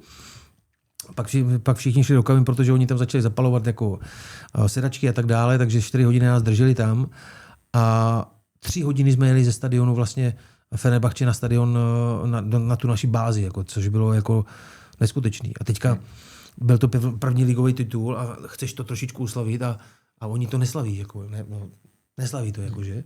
Takže my jsme tam byli s Barrym a když jsme se dostali na stadion, tak jsme utíkali. My jsme utekli vlastně ze stadionu. Dali jsme si vlastně na hlavu štulpny. Měli jsme doma teplakovky Galatasaray, jeden náš spoluhráč bydlel asi 100 metrů od stadionu a dali jsme si díry jako na dýchání, na všechno a vlastně jsme mezi těma fanouškama tím hřištěm jako procházeli a pláceli si jako fanoušci. Viděli jsme, tam byla branka a s brankou jsme vlastně odešli za tím kámošem jako k němu domů. On z s ním měl nějakou Češku ještě jako přítelkyni, takže a tam jsme to slavili, jo. Protože jinak oni to neslaví, jakože. Oni samozřejmě to slaví, ale po svým. No a my říkáme, hele, tak já mám první titul, možná poslední, jako já to chci oslavit, jakože chci si dát třeba pivo jedno. Možná 2, když je ten titul. Zajímavé mě ještě k tomu Španělsku, protože to Galatasaray určitě taky zajímavý, budu mít spoustu otázek, ale tam určitě taky slavná situace, o které se mluvilo 1000krát. Jo, ano. Messiho kotník.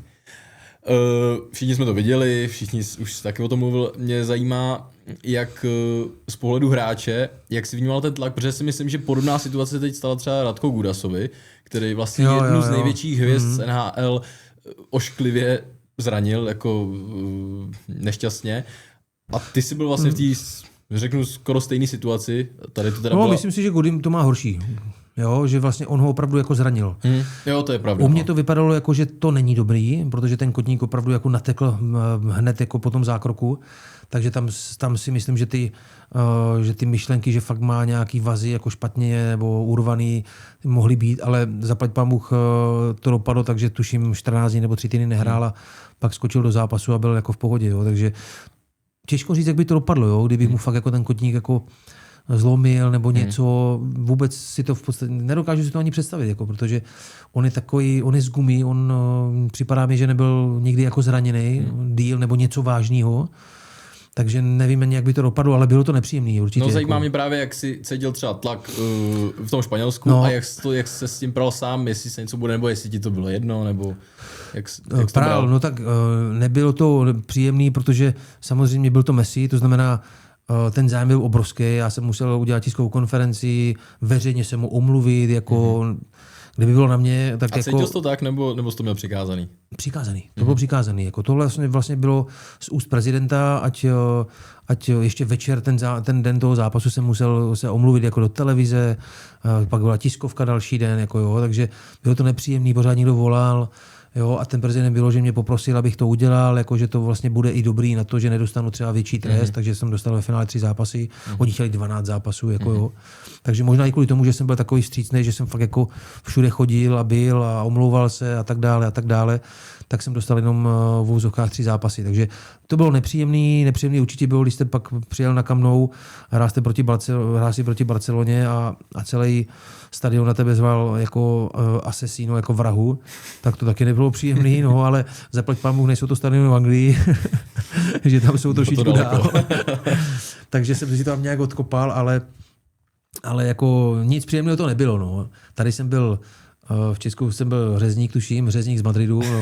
No a v kabině, protože asi taky všichni víme, když se stane něco takového, tak si z tebe jako dělají srandu, ty smudá, tak jako... Jo, tak samozřejmě fanoušci jako atletika mě milovali, jo, protože jsem jeden z mála, který ho... To jsem chtěl říct, asi třeba Izraelu ti nepřišlo nějaký poděkování. Ne. To ne, no, ale jako... Byl jsem jako vlastně milován tím atletikem, že jsem jako ho v uvozovkách jako sundal. Jako no. Jo, když nebylo to, byl trošku rychlejší. No. A to je ta druhá věc, co mě zajímá, jak jsi vyjmenoval ty hráče. Andrej, Eto, Ibrahimovič, Ronaldo, nevím, kdo byl v té době v Reálu ještě. Tam byl Raúl vlastně, Higuaín tam byl ještě. Benzema už tam byl. Benzema tam byl taky, no. Tak myslím si, že jsi jeden z mála českých hráčů, který hrál proti takovýmhle hvězdám pravidelně. Jak z pozice obránce vypadá příprava na takovýhle hráče? Jako, co si jako říkáš, jak bys to mohl hrát? Víš, máš takový to svoji nějakou chvilku, chceš být co nejlepší, tak jak hrát na tyhle hráče, nebo jak jsi to dělal ty? No, určitě ti musí někdo pomoct, jo, to znamená, já jsem hrál s Reyesem tehdy, takže Reyes mi hodně pomáhal jako při tom bránění, jo. A nebo když nebyl Reyes, tak právě ten náš Paulo Assunção, který mi hodně pomáhal, který se z toho středu stahoval jako na tu stranu. Jako zdvojovali. No, takže, anebo vyloženě mu nedat prostor, nedat prostor, pokud možno, jenže oni jsou takový, mají nízko těžiště, jako jo. Takže my si to asi ani nedokážeme představit. Těžký jako na bránění, ale myslím si, že jsme to jako nějakým způsobem zvládali, jako jo. Jo, že hodně se samozřejmě hraje víc bloků, na ně nevyskočíš a nepresuješ, že spíš se zatáhneš do bloků a spíš jako čekáš a my jsme měli vlastně jako rychlý kraje, ať to byl Reyes nebo Sima Osabros a Agore vepředu, takže my jsme se pak dostávali jako hodně do breakových situací. To nám jako vyvolalo na tady ty soupeře. No. Takže asi žádná speciální příprava nepomůže. Asi ne, jako ve finále to ho znáš přesně, co udělá, ale stejně ti to nepomůže. No. Tam žádný papíry vlastně s popiskama nejsou potřeba. To není potřeba. Ty vidíš mnohokrát v těch záznamech z těch utkání jejich a víš, co tě čeká. Takže přesně tak. To mě teda zajímá taky ještě jedna věc. Vzpomeneš si, kdy jsi byl třeba před zápasem jako nejvíc nervózní? Jestli to bylo, když jsi začínal jako mladý, nebo jestli fakt potom třeba věděl, že proti tobě bude stát Messi? Ne, určitě jsem byl, jako já si myslím, že Určitě nejvíc nervózní jsem byl podle mě první zápas v Hamburku, jo, protože vlastně skočíš z té české ligy do Bundesligy, a byť to byl nějaký třeba Cottbus, jo, ale máš tam prostě plný stadion a jdeš vlastně úplně jako do ničeho nového, jo, takže 100% tam jsem byl, to si pamatuju, jsem byl nervózní, hrál jsem na nějakou zase jejich nejlepšího hráče, 10. A vyhráli jsme 2-1, odehrál jsem si myslím jako solidní zápas, takže tam to ze mě trošku i spadlo, jako jo. Takže tam určitě to si pamatuju, že to prostě jako je něco jiného nastoupit v Olomouci před 8 000 nebo 10 a pak jako jedeš do Hamburku a tam je, já nevím, 55, jakože, takže a to jsem ještě vlastně nebyl v nároďáku, když si hrál za 21, tak tam chodilo 150 lidí někde jako tady u nás, takže to si myslím, že bylo určitě v finále taky v Hamburku proti Fulhamu té Evropské ligy, tak tam určitě tam si vlastně jsi vědom toho, že máš ten krůček před sebou, aby si konečně jako získal nějakou jako vysnělou trofej. Nebral jsem v úvahu ten německý pohár, takže tam taky říkáš si v úvozovkách Fulham, jo, že to je takový jako ne jako nějaký velký silný klub, ale vlastně vyhráli jsme v prodloužení ve 117. minutě, tuším Forlán naval góla, takže tam určitě taky, tam to bylo taky náročný. No a každý zápas de facto je jako proti těm top. Ať to byl, že já jsem měl vlastně proti Realu jsem vždycky hrál na Ronalda, na jeho straně, jo. Na Messiho jsem nehrál, ale ten se vždycky toulal všude. Takže jednou Barcelona hrála vlastně bez typické devítky, takže ten Messi byl takový ten hroťák, který se tam toulal mezi těma líniema a já jsem hrával středního, takže s ním jsem se taky hodně setkával. Určitě bych zmínil Ibrahimoviče, že to byl takový nepříjemný soupeř, který uměl tě píchnout, tak jako uměl ti šlápnout na prstíček. Dělali jste si něco navzájem? Byl jsi taky takový? Ne, nikdy ne, nebyl jsem nikdy takový. Nějaký mimo hru něco? Ne, no, je to takový spíš jako jsem povídal, jako, no, ale jako, kdybych někoho umyslně známe ty Ibrahimovičovi, že hodil balón mimo hru někomu do obličeje, nebo takovýhle věci. To si myslím, že byla až trošičku později. Já jsem ho zažil paradoxně v Juventusu, v Interu a ještě v Barceloně. On to tak jako vystřídal, já jsem taky, takže jsem hrál proti němu, ale nepříjemný. Prostě na tu výšku rychlej, chytrej, gólovej, silný jako blázen, takže určitě jeden z takových nejtěžších protivníků. A už jsi zmínil teda tu Evropskou ligu. Byl to vlastně první ročník té nové Evropské ligy. Jak vysoko řadíš tohle vítězství, protože to už je celkem solidní vítězství. Jo, určitě ho řadím jako top, protože je to velká trofej, paradoxně je to, se mi zdá, více sledovaný než ten super pohár. Jo, vítěz Evropské ligy, vítěz Champions League, to si myslím, že to každý tak jako, my jsme to hráli v Monaku proti Interu Milán tehdy vlastně, kde byl Rafa Benitez, převzal to po Mourinhovi. A tam jako mě to vyznělo, jako, že to je takový jako druhý nějaký pohár a ta Evropská liga se slavila ve městě, jako 250 000 lidí jako v Madridu, slavy jako blázen a tam to je vlastně v začátku sezóny, tak tam už jako ani moc to nejde slavit, jo, ale že to bylo takový, no, tak jsme vyhráli super pohár a jdeme dál. To jsem se chtěl zrovna zeptat, tam ty jsi nakousnul oslavy v Istanbulu, a oslavy v Madridu byly teda jaký? No, oslavy byly fantastický. Jo, vlastně přiletěli jsme z Hamburku, do druhý den jsme měli sraz, tuším v 5 hodin na stadioně a měli jsme vlastně ten výjezd autobusem. Takže to bylo krásný. Určitě mě zarazilo to, když jsem přišel do toho autobusu a vlastně nebylo tam nic k pití. Jo. A já byl kapitán, takže jsem to musel řešit. Jako. Tak jsem přišel za Kikem. I když si nechtěl, že? Takže jsem přišel kluci se ptali. Takže jsem přišel za Kikem a Kike Sanchez Flores, to byl trenér. A říkám mu, Kike, hele, jako já mám 30, to je moje jako první velká trofej a já tady nebudu jezdit přece autobusem jako s klukama a budeme pít vodu, to prostě nejde. A on říká, ufa, to máš pravdu, pro mě to je taky velká trofej první, musíme, takže poslali vlastně někoho a nakoupil nějaký ty mahonky, ty pivička a nějaký ty šampáňa. Přesně tak, no, ale tehdy na to nevadilo. A vlastně jezdíš 3 hodiny po městě, pak slavíš na té piace To je Piazza Neptuno, to je vlastně, tam jsou dvě piaci, jedna je Piazza Neptuno, druhá je Piazza, teď nevím, protože to je madridská, takže to se ani nepamatuju. Takže vždycky nějaký tituly se slaví tam jako s fanouškama. 250 000 lidí, jako úžasný, jako tam si člověk uvědomí vlastně, kolik těch fanoušků jako to Atletico má. Takže to bylo určitě jako podstatně jiný než v tom Istanbulu. No.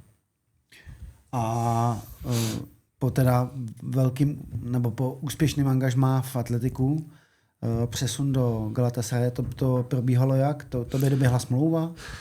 No právě že ne. Já jsem v podstatě dostal nabídku na prodloužení smlouvy v Atletiku v tom létě a normálně jsem odjel na dovolenou po sezóně a byl jsem v Itálii v bazénu a tehdy mi volal vlastně Dalibor Lacina, že Fatih Terim by chtěl udělat 3 hráče mě, Reyese a Forlana, že se vrátil po nějakých 5 letech, tuším, do Galatasaray Istanbul a že chce udělat tým, protože 5 roků nevyhráli titul a že si chce udělat tým a že chce prostě zpátky jako na tu vítěznou vlnu. Co bych na to říkal? A já říkám, hele, volal jsem Barimu samozřejmě, Milanovi Barošovi. Ten už tam byl tuším 3. rokem. Tak jsem mu volal a říkám, jako ptal jsem se ho, hele, Barry, tak co myslíš? On říká, hele, musím ti říct, že jako fantastický město, jako fanoušci, jako úžasný, všechno. Jestli si bude stavět nový tým, jako, tak si myslím, že to jako bude dobrý. Tak jsem si říkal, no hele, tak mám ještě 2 roky smlouvy, nebo nabízí mi 2 roky smlouvy, ale kdy ještě budu mít jako možnost si zahrát třeba s Barrym, národňáku už jsem nebyl, říkám, když budu mít možnost zahrát si s Barrym, zase je to velkoklub, krásné město, takže jsme se vlastně dohodli a pustili mě do Galatasaray. A tam už byl Fatih Terim, který si fakt jako udělal tým a tehdy vlastně... jako s lehkým svědomím pustili? Oni viděli, že mají náhradu, protože tam hrál přede mnou Juan Fran, tehdejší vlastně reprezentant. A já měl tehdy už 32 roků, tuším, no. A Juan Fran byl, myslím, o 5 nebo o 6 roků mladší. Takže oni už si ho připravovali na to, když odejdu, takže ho posunou vlastně z toho winbacka, nebo z toho vlastně pravýho záložníka zpátky nebo na obranu. Což se vlastně po mém odchodu stalo a začal hrát v nároďáku pravýho beka. Takže oni jako vlastně na to byli připraveni. Tam přišel Manzano, odešel Quique Sanchez Flores, přišel Manzano. Jim se to nepovedlo a vlastně půl roku na to přišel teprve Diego Simeone. Potom Manzanovi. A podmínky byly stejný, lepší? Podmínky byly plus minus stejný. Jako, no. Stejné podmínky. Určitě tam to šlo vyloženě, jako, že jsem cítil, že v Madridu jsem udělal 3 roky, vyhrál jsem 2 poháry a že vlastně tehdy byla taková propast jako mezi Realem, Barcelonou a ostatníma klubama, že vlastně jsem si říkal, že tady vlastně ten titul nemůžu v životě udělat. Takže mě tam lákalo jednak to, že máš šanci fakt udělat ten titul a za tu kariéru věděl jsem, že mi chybí třeba 3-4 roky maximálně, takže za tu kariéru udělat titul by bylo jako fajn. No, byl by to sen, nebo je to sen každého fotbalisty. Takže říkám, a ještě navíc je tam ta přidaná hodnota, je tam Barry, se kterým se známe od jeho 14 a snad mojich 17, takže velcí kamarádi. Takže to jsem si říkal, že to je dobrá příležitost. A pak mi začal říkat, jak ty jména, vlastně, co chce udělat. Ten Fatih Terim a vlastně Musleru, který přišel, Ebue z Anglie, který přišel, Filipe Melo, který tam byl, Alberto Riera, Elmander vlastně, taky Švéd, Barry tam byl tam ještě Arda Turan, vlastně než odešel do Atletica Madrid, takže ten tým byl jako fakt jako silný a udělali jsme hned první rok titul. No. Byl tam i ten Wesley Sneijder. Wesley Sneijder přišel až já, když jsem vlastně se zranil a skončil se mnou. A Drogba. A Drogba. Ano. Ty přišli po tobě teda ještě. Jo. Burak Yilmaz tam ještě vlastně přišel potom, ten jejich útočník, teďka už je trenérem. Takže... Jo, abychom to vysvětlili, ty jsi tam byl 2 roky. Já jsem tam byl... Ale hrál si rok.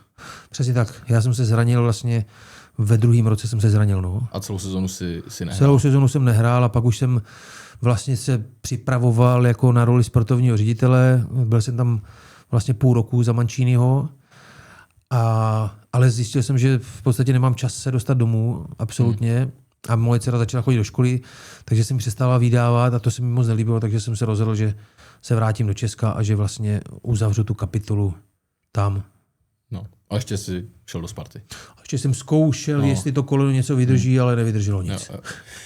Tam to byl Křížák? Křížák, no. Křížák a jako byl by se to...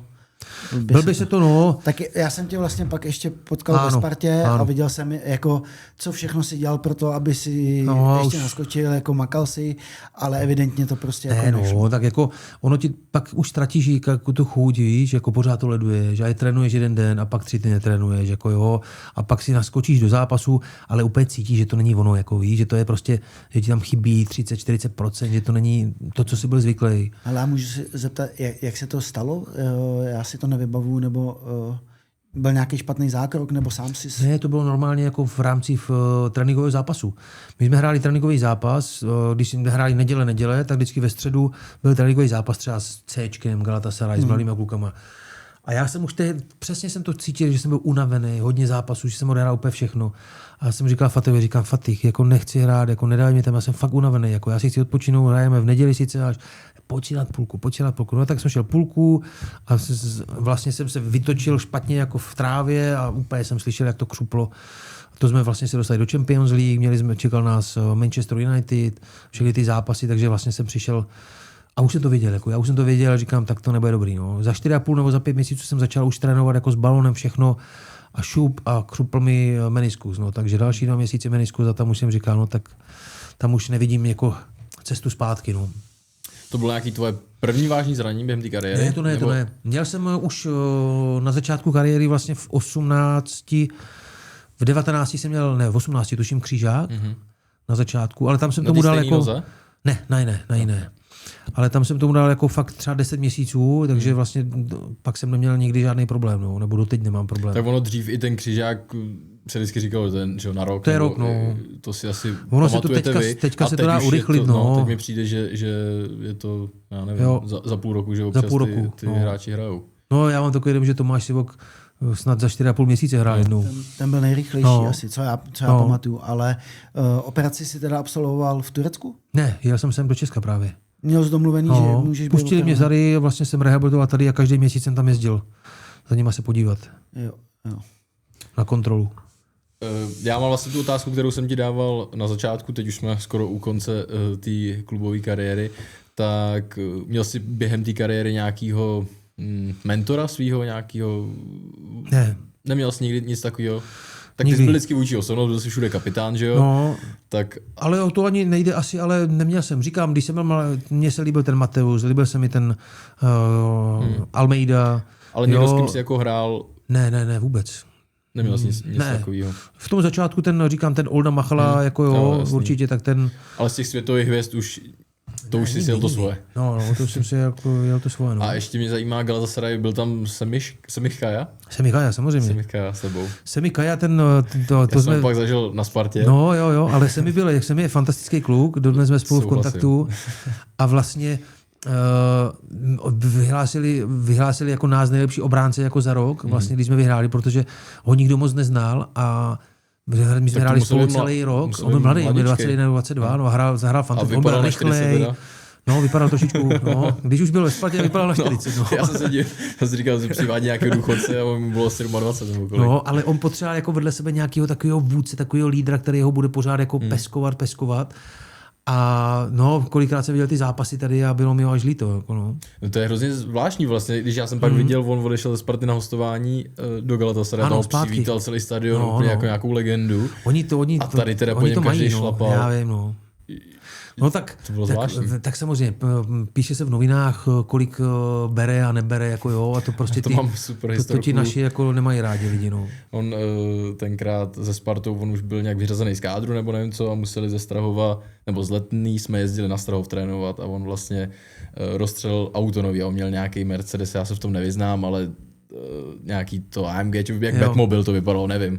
Koupil si to a opřel to vlastně na Strahově, když jel sám, tak to opřel do lampy a měl to třeba 2 měsíce.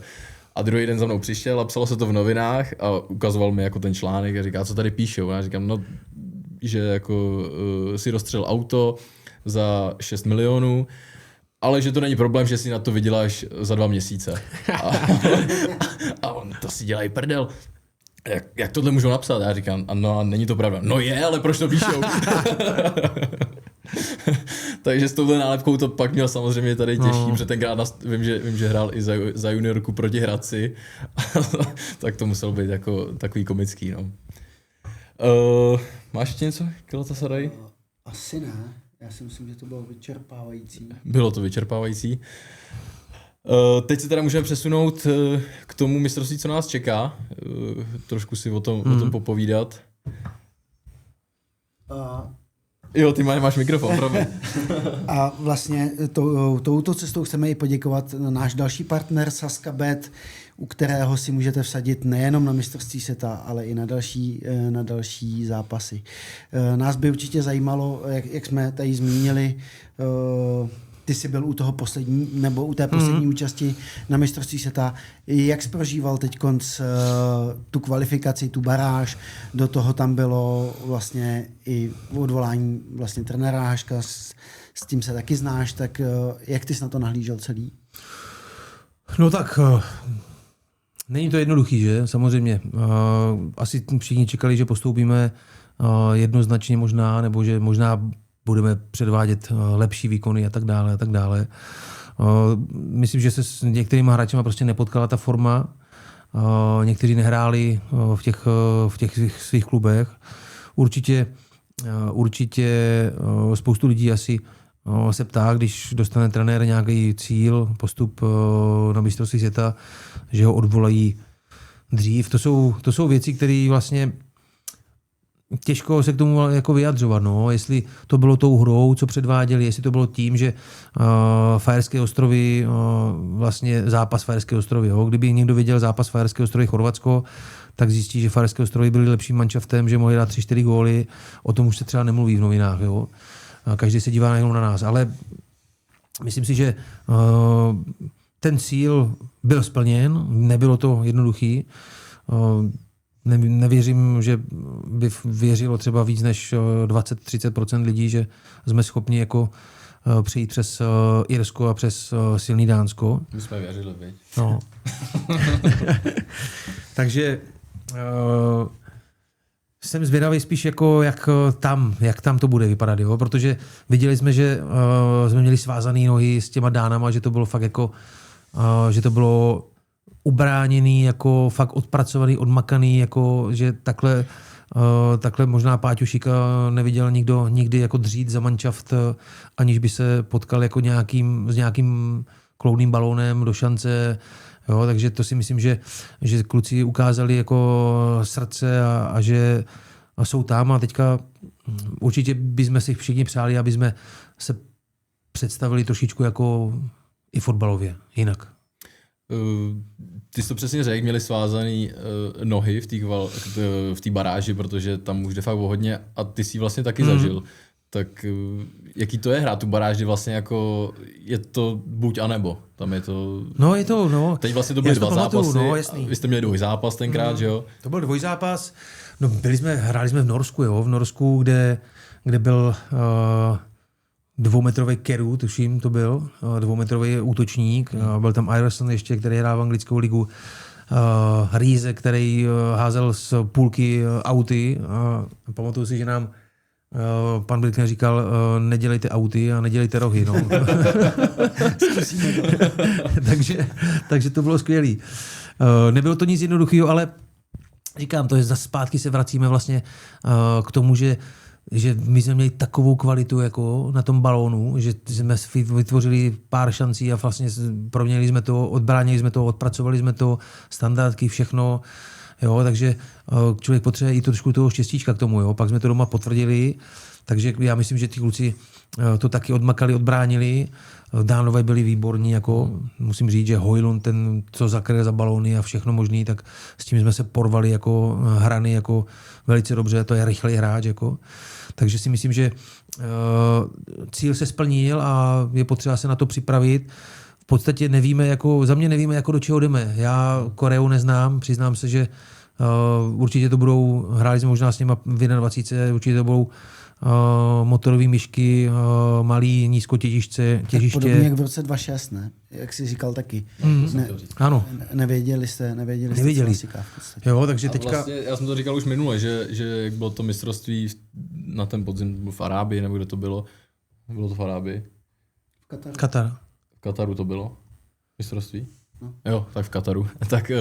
tak tam vlastně hráli výborně Japonci, že jo, a nikdo je tady jako neviděl a najednou to je úplně jiný styl fotbalu. To je přesně to, o čem jsi mluvil tenkrát o té Africe, tak teď i ty asijský týmy najednou hrajou úplně jinak. No, jako posouvá se to. A je to, co mě třeba na tom mistrovství nejvíc baví, střed tady těch různých fotbalových pojetí. Chystáš se třeba do... Nechystám se. Přiznám si, že se nechystám. Jsem zvědavý spíš, jak se kluci vyrovnají s tou nadmořskou výškou, protože měl jsem šanci hrát v Mexiku vlastně v rámci soustředění Atletica Madrid a není to vůbec nic příjemného. Jako člověk se zadýchá, jako, jak je zvyklý, nebo já jsem teď hrál tu pravou stranu, jak jsem byl zvyklý jako hodně chodit dopředu, tak jsem byl jako poloviční, jako vůbec jsem na to nebyl zvyklý. No. To jsem se chtěl zrovna zeptat, koukáš na to jinak jako z pozice, řeknu, agenta, když děláš v té společnosti, nebo jsi víc fanoušek, který prostě spíš fandí, než aby koukal na ty... Já jsem fanoušek, určitě. No, jako, určitě. Samozřejmě, když tam člověk třeba má nějakého svého hráče, tak mu fandí, jo, ale jako zase nejsem v té pozici, jako když tam budu mít hráče nějakého svého, abych po zápase za ním přišel a řekl mu, jestli něco udělal špatně nebo dobře. Jako jo. Ti hráči jsou natolik zkušení, že sami ví, jako, co dělají dobře, co měli udělat líp, nebo co udělají špatně. Jo. A trenérovi volat nebudeš, aby to... No, trenérovi ne. To můžeš probírat s těma mladýma hráčima, kteří jsou v rozvoji, jako 15letí, 16letí, nějaké připomínky tam můžeš říct, ale stejně, když mají nějaké pokyny od trenéra, tak kolikrát mu chceš něco vytknout a on ti řekne, hele, to my prostě nemůžeme dělat, on to chce, aby jsme to dělali jako jinak, takže můžeme dát nějaký rady jenom, jo, ale určitě ne, takže já jsem fanoušek, jako fandil jsem, byl jsem nervózní, oba dva zápasy, protože to bylo těžký, ale nakonec jsme to zvládli, jako, takže skvělý, já si myslím, že se na to všichni těší a spoustu jako lidí tam poletí. To je pravda, já teda taky neletím. Ale... Já uvidím, já ještě počkám na nominaci. Chtěl jsem říct, ty jsi říkal určitě, že třeba tolik lidí nevěřilo rozhodně jako tomu vašemu týmu, nebo já to vím, já jsem vám fandil, takže určitě v tomu vašemu týmu věřilo. Nebo ta pravděpodobnost, že se postoupí, byla rozhodně větší. O to víc si možná musíme vážit toho, že se nám to povedlo, že jsme se tam dostali. Jaký bude hodnocení potom, to se teprve uvidí. Každopádně já jsem se tě chtěl zeptat ještě na jednu věc, možná to je trošku nepříjemný, ale jak ty jsi vnímal tu změnu třeba toho trenéra, že tomu Ivanovi Haškovi, ačkoliv to pořád ještě bylo prostě ve hře, to bylo ukončený a dali to někomu jinému. Jak jsi na to koukal třeba ty?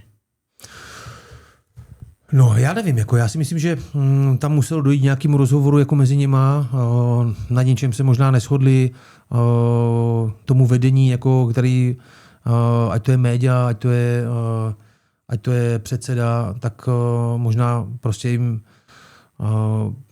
nelíbil se způsob hry, způsob toho, jak se prezentovali v posledních zápasech, tak to nějakým způsobem ukončili a určitě tu šanci se tam dostat pořád měl, takže určitě se může se cítit ukřivděný za mě. Jako.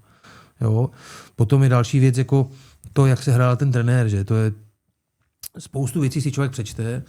Ve finále jako ta pravda je zase někde jako mezi, nevím, jo, ale určitě to přeju trenérovi Koupkovi, který bude nejstarší, aspoň v něčem bude první, bude nejstarší trenér na mistrovství světa a vlastně pro něho to bude, si myslím, jako taková třešnička jako za tu jeho kariéru trenérskou, takže to bude úžasný, má za sebou spoustu zápasů a velké zkušenosti a zvládl to, jo. Otázkou je, co by se dělo, kdyby to nezvládl, že jako, jestli by tam zůstal, nezůstal, ale jak jsem říkal na začátku, určitě, když ten trenér dostane nějaký pokyny, že má něco splnit, Liga národů to zvládl fantasticky a vlastně chyběl mu to mistrovství a nějakým způsobem byl předtím ještě vlastně odvolán, tak tak má právo na to cítit se ukřiděný. Tak zase je hezký, že jako